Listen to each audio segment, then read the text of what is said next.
semua. Baiklah, di sini saya sebagai moderator daripada kelompok 3 dan 4. Jadi di sini saya sebagai moderator yang akan memandu daripada diskusi pada sore hari ini. Sebelum memulai presentasi, alangkah baiknya kita mengucap lafaz basmalah terlebih dahulu. Saya serahkan kepada yang selanjutnya, yaitu dari kelompok 4. Untuk kelompok 4 disilakan untuk menyampaikan hasil daripada makalahnya. Baik, terima kasih moderator. Kami dari kelompok 4 ingin mempresentasikan ilmu negara yang berjudul unsur-unsur negara. Yang pertama, A. Wilayah. Wilayah secara bahasa berasal dari bahasa Arab, yaitu wilayah yang berarti kekuasaan daerah atau tempat berada dalam kendali seorang pemimpin. Dalam bahasa Indonesia, wilayah dimaknai sebagai suatu area atau daerah tertentu yang memiliki batasan-batasan tertentu.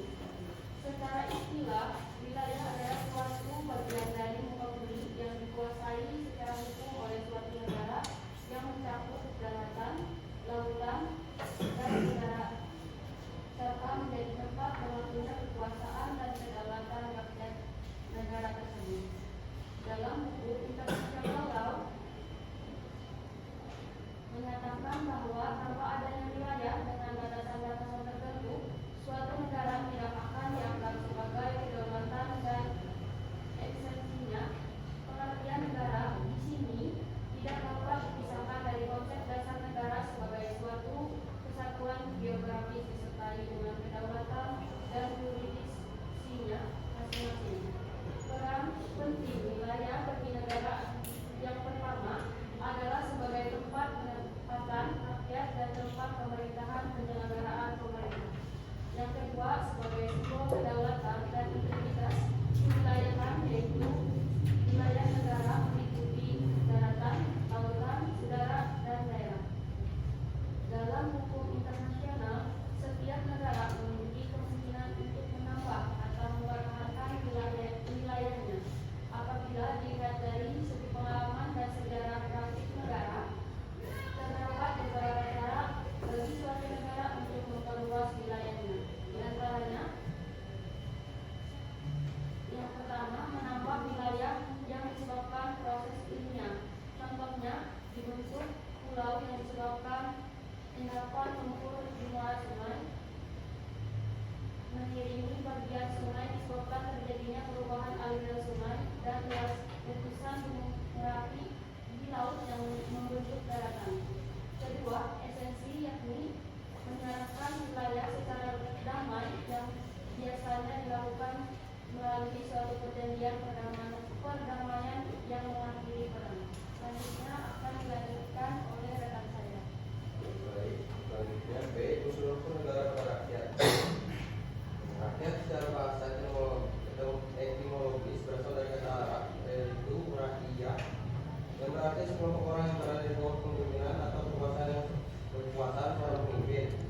Dalam bahasa Indonesia, rakyat berarti pada sekumpulan orang yang mendiami suatu wilayah dan berada dalam suatu sistem pemerintahan. Sedangkan secara istilah terminologis, rakyat adalah seluruh penduduk suatu negara yang secara hukum diakui sebagai warga negara dan memiliki hak serta kewajiban terhadap negara tersebut.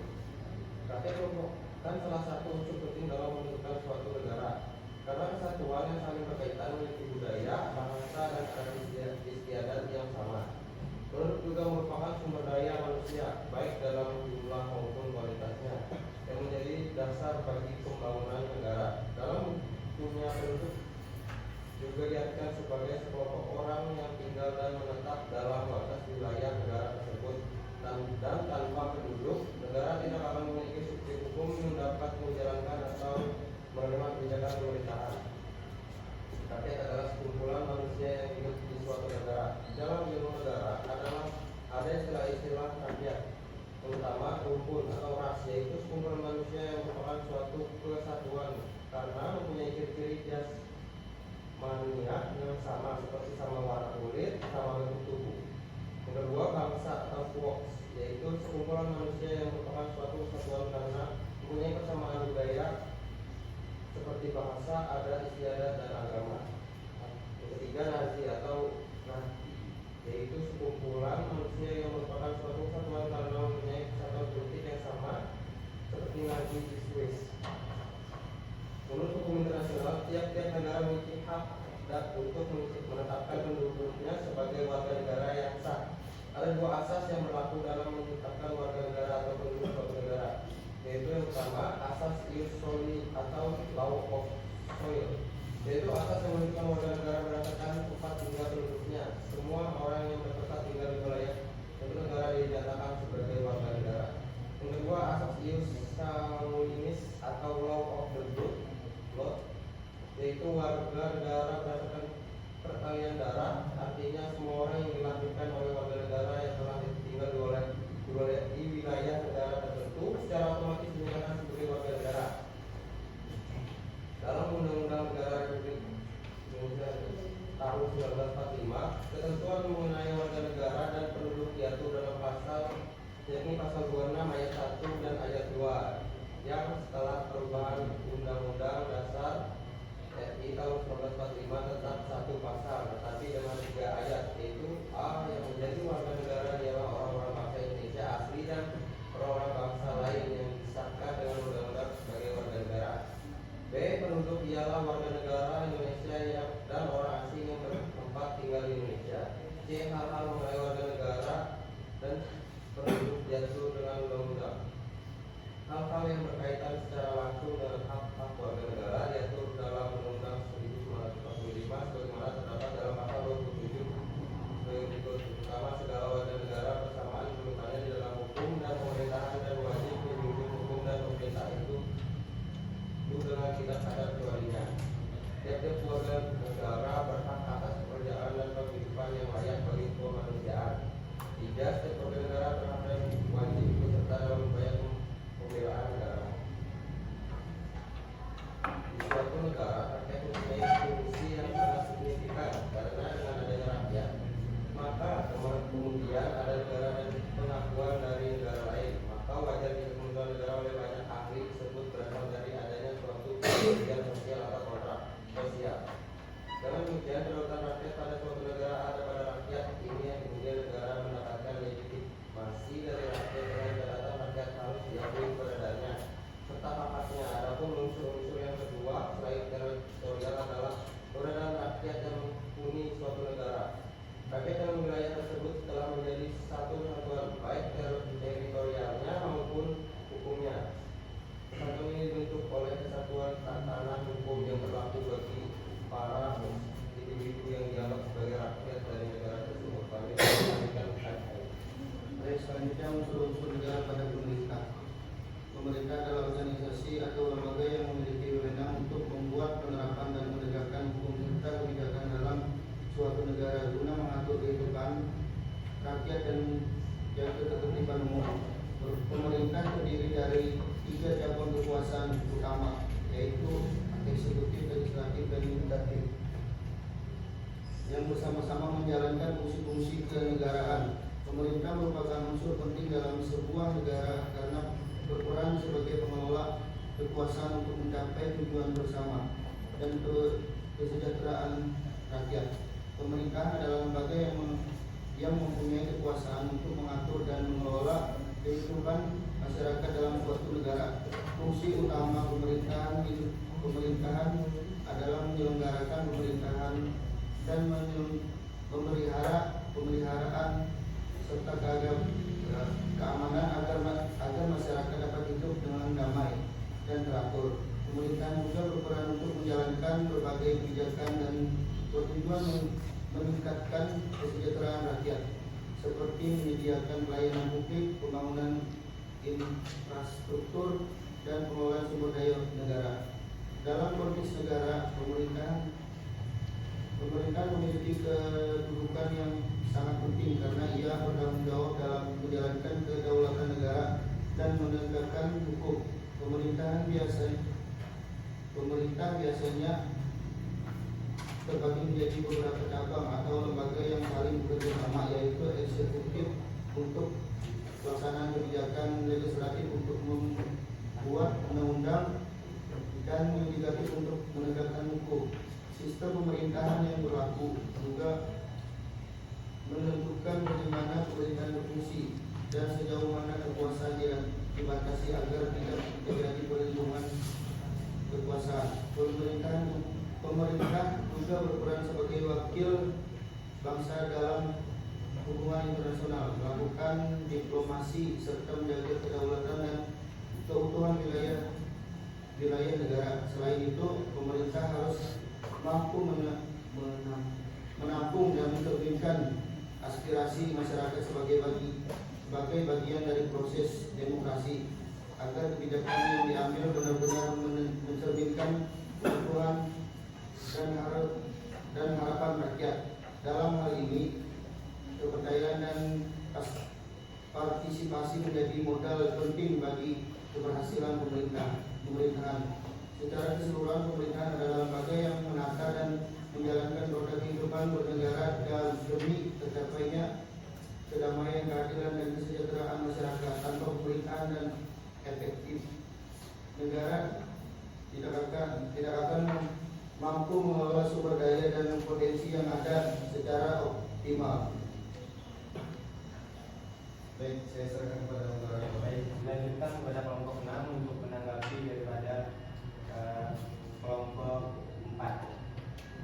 Baik, kami mengatur saya juga berfungsi sebagai penanggung utama untuk kelompok 4. Ini menanggapi pengalaman sedikit, makanya sudah cukup bagus. Di bagian poin itu sedikit diperhatikan lagi, karena lihat di sini yang bagian A, poin utama unsur-unsur negara pada wilayah, lalu dilanjutkan poin A dan B lagi. Seharusnya itu sudah masuk ke poin 1 dan 2. Nah, terus yang seterusnya jadi pada peraturan 2. Nah, terus aku lihat di sini garis baru atau paragrafnya itu mungkin ada, tapi sangat sedikit, aku lihat sangat tipis. Nah, dan juga di bagian footnote itu tuh juga ada di paragrafkan. Terima kasih. Selanjutnya akan dilanjutkan oleh kakak saya.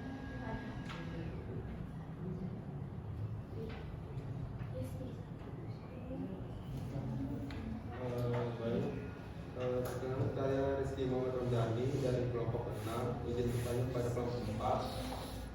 Langsung saja, menurut pemateri, bagaimana pandangan pemateri tentang kemampuan sistem pemerintahan Indonesia pada saat ini dalam menjaga keseimbangan antara pelaksanaan kekuasaan dan tanggung jawabnya pada rakyat, terutama dalam mewujudkan keadilan dan kesejahteraan bagi masyarakat. Sebagai pendapat pertama, izin bertanya, dari materi yang dipaparkan ada 2 asas yang berlaku dalam menetapkan warga negara atau penduduk suatu negara, yaitu asas jus soli dan jus sanguinis. Nah, pertanyaannya, berikan contoh negara apa saja yang memakai masing-masing asas tersebut, dan menurut pemateri sendiri, manakah yang lebih relevan digunakan untuk menetapkan warga negaraan? Berikan alasan. Itu saja, terima kasih. Baik, terima kasih pada kawan-kawan pendapat utama telah bertanya dan mengajukan pengalaman daripada kawan-kawan pemateri. Maka dari itu saya beri waktu untuk kawan-kawan pemateri 5 menit untuk menjawab daripada pertanyaan daripada pendapat utama tadi.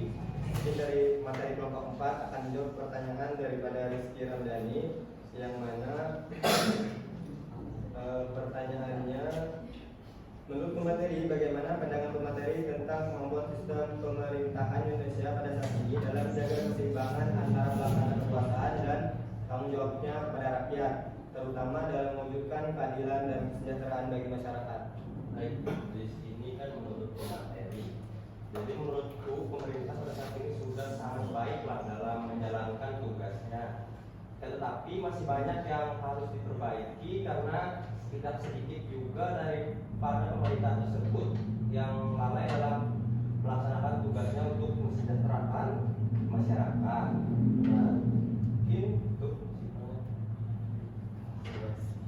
Bagaimana Rizky Ramdhani, apakah bisa dimengerti atau ada yang perlu dipertanyakan lagi? Sudah cukup, terima kasih.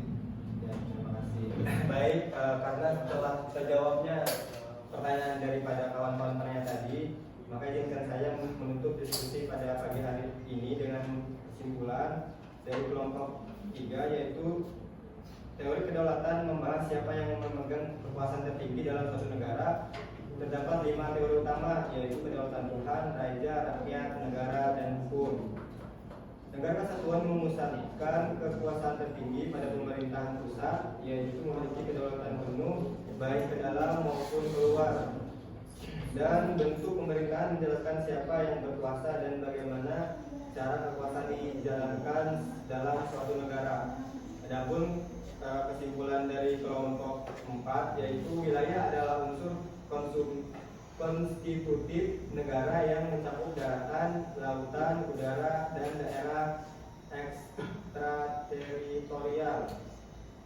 Rakyat adalah sekelompok manusia yang mendiami wilayah negara dan tunduk pada hukum serta pemerintahannya.